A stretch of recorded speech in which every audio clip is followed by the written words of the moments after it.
Hi everybody, welcome to the May 11th, 2018 edition of Colorado Inside Out. I'm your host Dominic Dezzutti. Thank you very much for joining us. You may have noticed a fresher look, and that's due to our major studio upgrades we installed last week. Because of that big HD makeover, we've skipped last week's taping, and of course, everything happened in Colorado, so we have a lot to get to.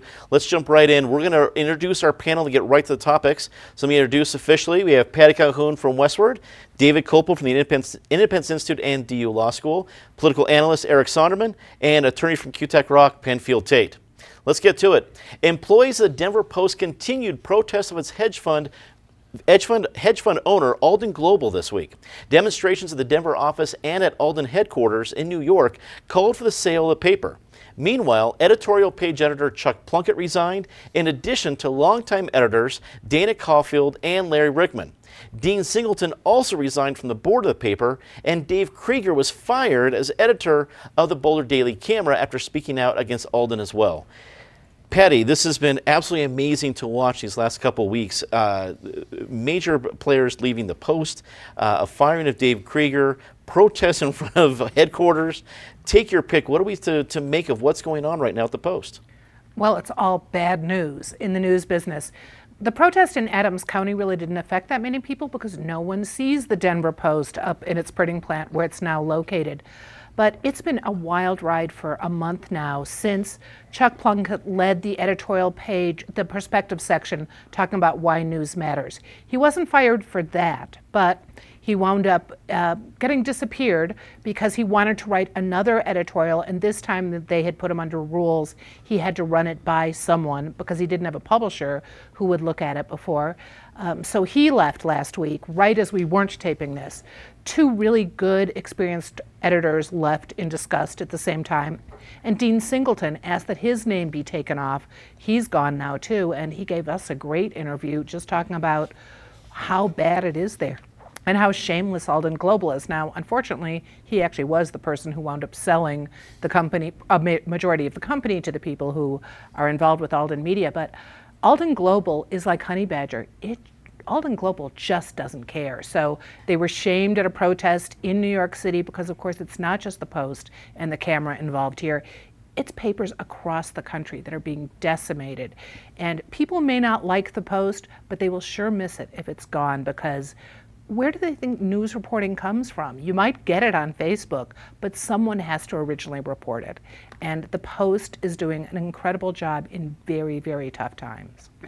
David, I saw a variety of things on social media that talked about the argument of what is the better way to support the Denver Post. Is it to actually join a boycott and cancel your subscription, assuming you have one, or is it to keep supporting because you're not just supporting Alden Global, but you're supporting the workers who are still trying to put out a great paper, doing their very best?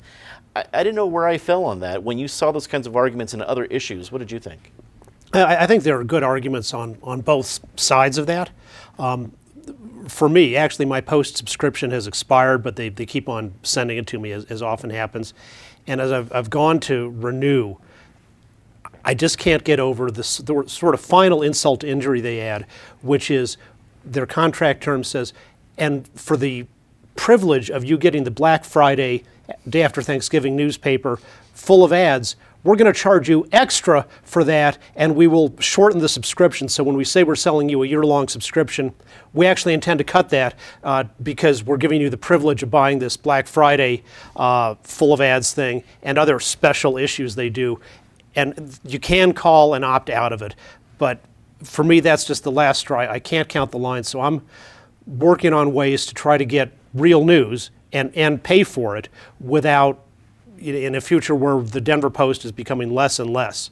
I'm a paid subscriber now to Colorado Politics, a great weekly paper that, of course, has online updates all the time.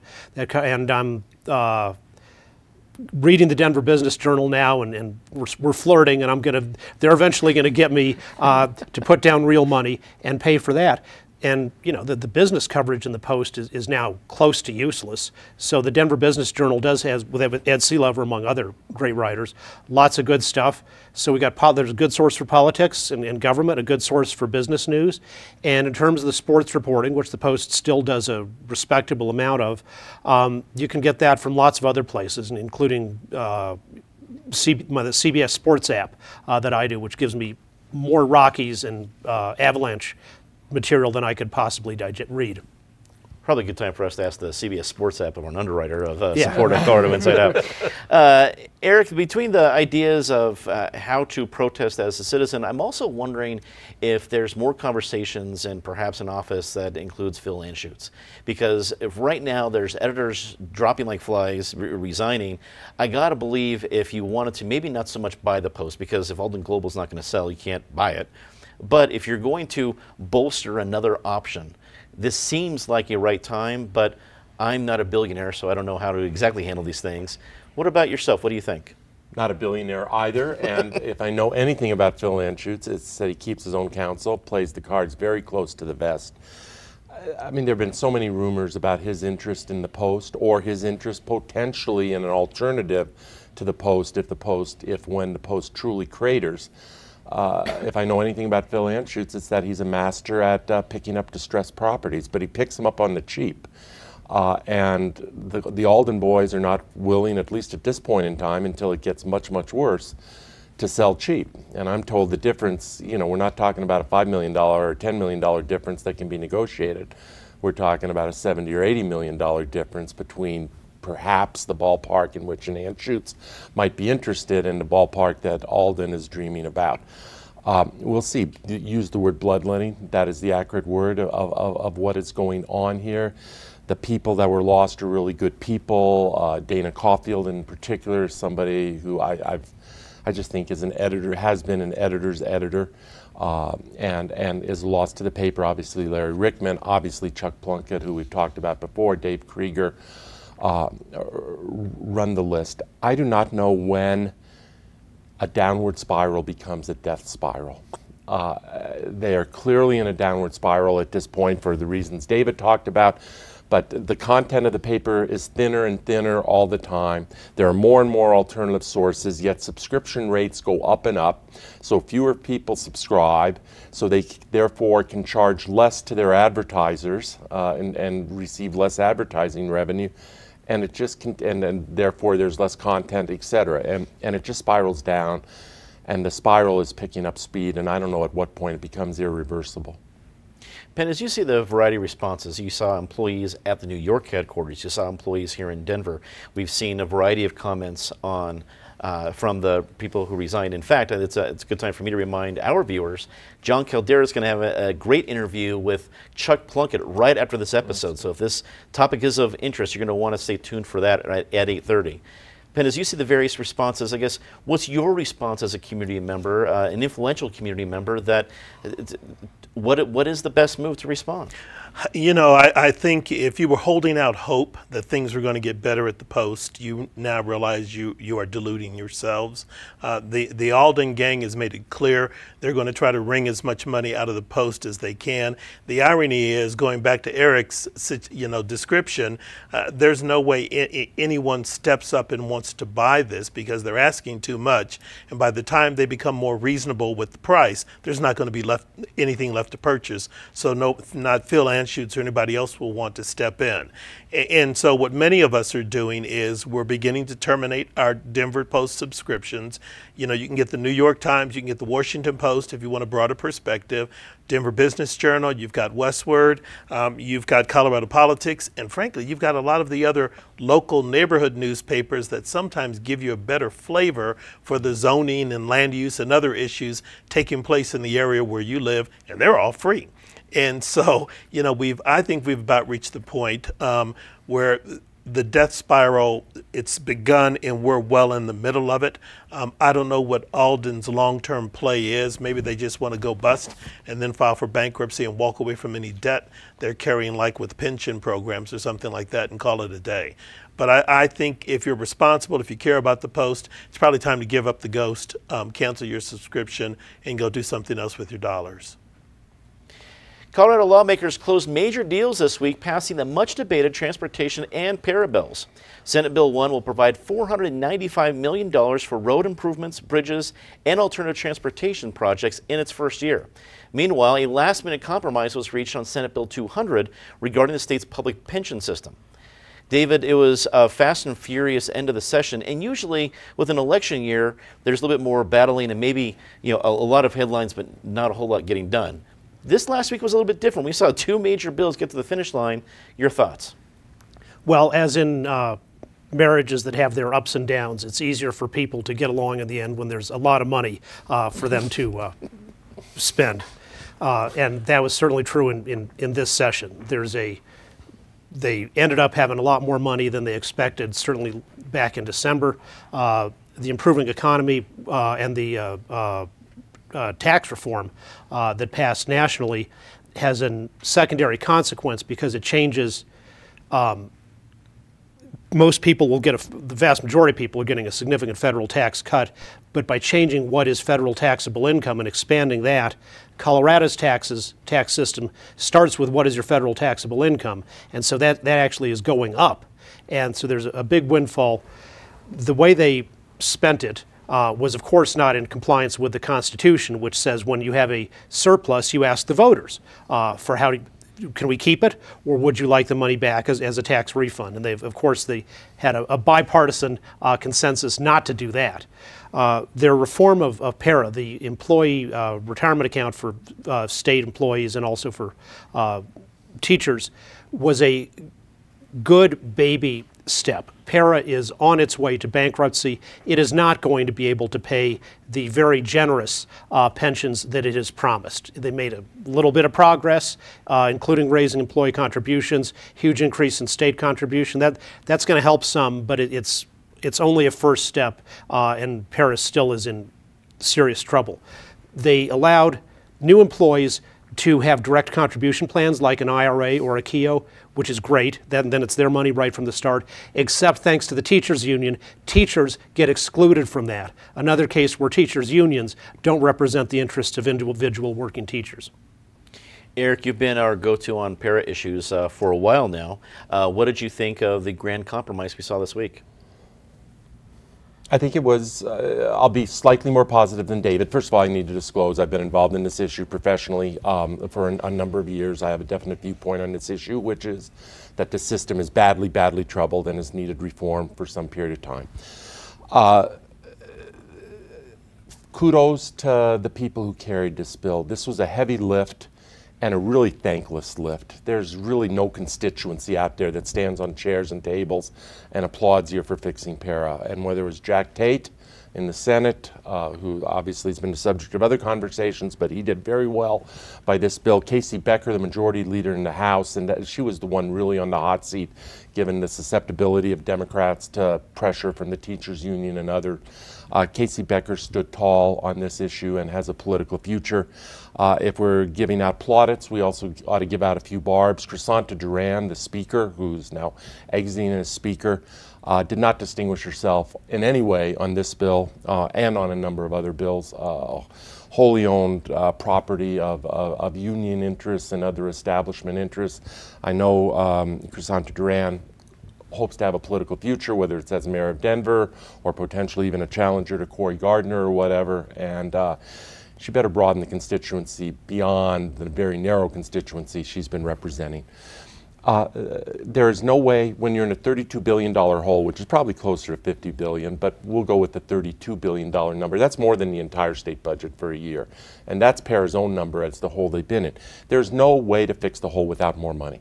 You know, you'd like to have other things that don't cost money. There's no way to fix it without money. So money was going to be required. David's point about the defined contribution plan is absolutely right. If it's good enough for a court bailiff, why shouldn't it be good enough for as an option? It's not a requirement. It is only an option for a new teacher. And then the last flaw that remains and was unaddressed in this bill is they are still basing all these numbers on an anticipated rate of return of 7.25%, which is probably wildly optimistic in the post-downturn times. And if they don't meet that number, then all the other metrics go out the window. Penn, you've been part of these flurry of bills at the end of a session as a former state lawmaker. Did this feel any different, and what did you think about these two bills we've been discussing? It didn't feel any different. The only thing that surprised me was that the General Assembly did not push one of them a week or two earlier and get it off the table so that they could focus more on the other one. I think, quite frankly, they needed to spend more time with the transportation bill than they actually did. Just a couple things I want to talk about with regard to PERA. And sort of as disclosure, as a former legislator, I'm a PERA member. And as an attorney, I have represented PERA's interests before. What Coloradans need to understand is the fundamental issue with PERA results, or is the result of two things. Number one, governors and legislators, whether Republican or Democrat, for decades have intentionally underfunded PERA. There's this whole concept of making the actuarially required contribution to the fund on an annual basis. Historically, Colorado has never done that. We always put the money in other places. So the fact that there's a gap was known to everyone who's sitting there now and the people who preceded them. So that's no surprise. Number two, the other thing that happened is with the downturn, the economic downturn in 08 and 09, with some of the federal legislation, we changed how we measure solvency in funds. And so PERA, like other public pension funds, are graded more rigorously than they were before.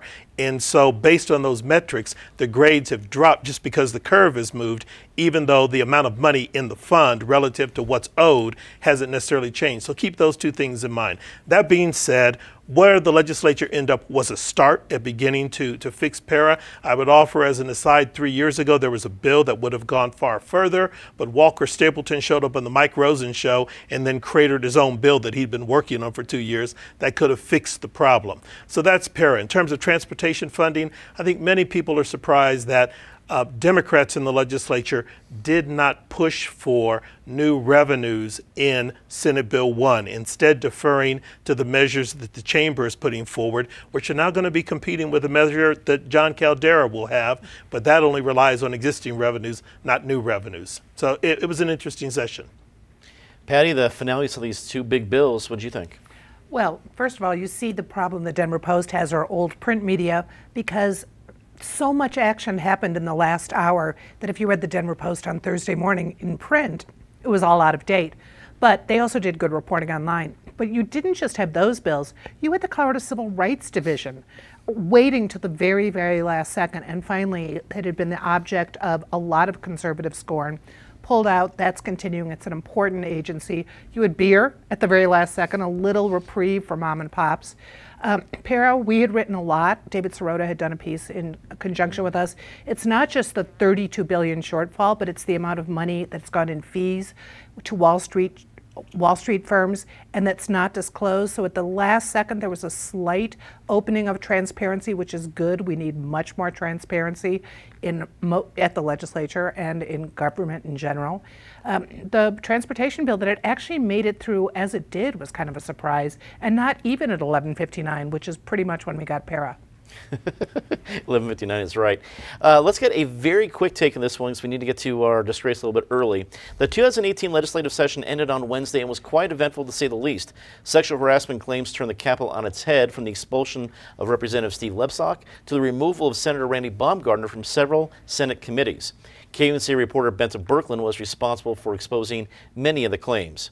Eric, your quick take on this. I'll be very quick.